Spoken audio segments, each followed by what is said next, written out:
बहुत रात हो चुकी थी। शहर से राजू अपने गांव सूरजपुर जा रहा था।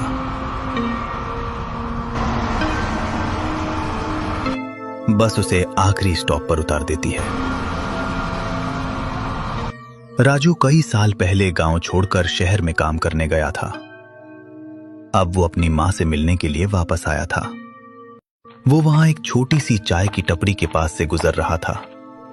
ठंडी हवा चल रही थी और चारों ओर सन्नाटा पसरा हुआ था। अपने गांव पहुंचने के लिए उसे एक सुनसान जंगल के रास्ते से होकर गुजरना था।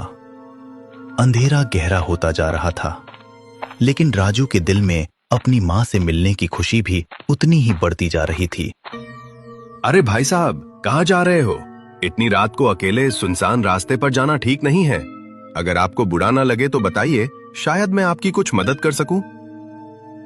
नहीं भाई, शुक्रिया पूछने के लिए। मैं ठीक हूं।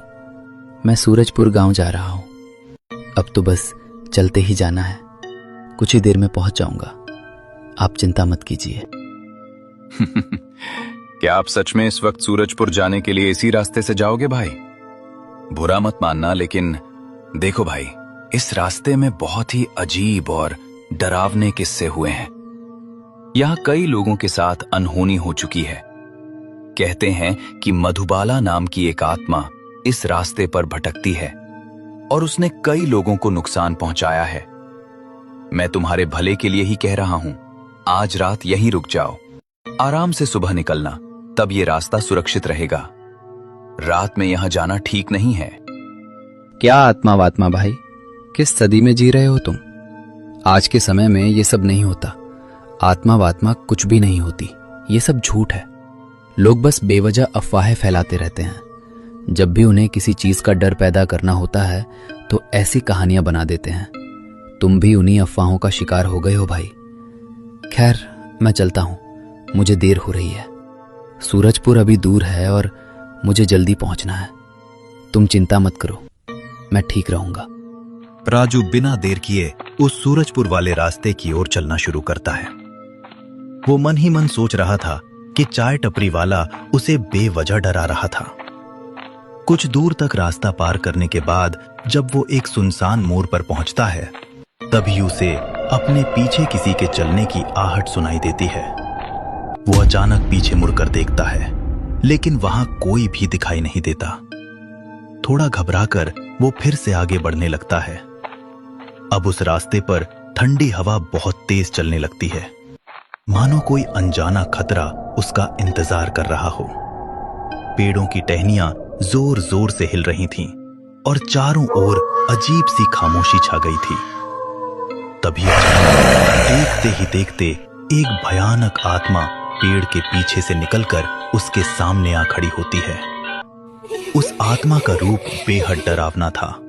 उसकी आंखें लाल और चमकती हुई, चेहरा विकराल और आवाज बहुत ही भयावह थी। वो आत्मा राजू का हाथ पकड़ लेती है। डर के मारे राजू जोर जोर से चिल्लाने लगता है, लेकिन उस सुनसान रास्ते पर उसकी आवाज सुनने वाला कोई नहीं था। उसी समय उसे चाय टपरी वाले की बात याद आती है। अब उसका डर और भी बढ़ जाता है। वो पूरी ताकत से खुद को छुड़ाने की कोशिश करता है और भगवान का नाम लेने लगता है। जैसे ही वो पूरी श्रद्धा से भगवान को पुकारता है, अचानक उसे एक अजीब सी शक्ति महसूस होती है। किसी तरह वो अपना हाथ उस आत्मा की पकड़ से छुड़ा लेता है। बिना एक पल गवाए राजू तेजी से दौड़ता हुआ वापस उसी चाय टपरी की ओर भागता है।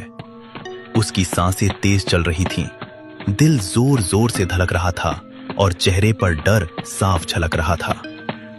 टपरी के पास पहुंचते ही वो हांफते हुए रुकता है और सोचने लगता है कि अगर उसने टपरी वाले की बात पहले मान ली होती तो शायद उसे इस खौफनाक अनुभव का सामना नहीं करना पड़ता। राजू अब उसी चाय की टपरी पर ही सो जाता है। रात भर की थकान के बाद उसे गहरी नींद आ जाती है। सुबह होते ही जब सूरज की हल्की किरणें चारों ओर फैलने लगती हैं और पक्षियों की चहचहाहट सुनाई देने लगती है, तब राजू की आंख खुलती है। वह उठकर थोड़ा तरोताजा होता है, चाय पीता है और फिर अपने गांव की ओर निकल पड़ता है। उसके मन में अपने घर पहुंचने की खुशी और उत्साह साफ दिखाई दे रहा था।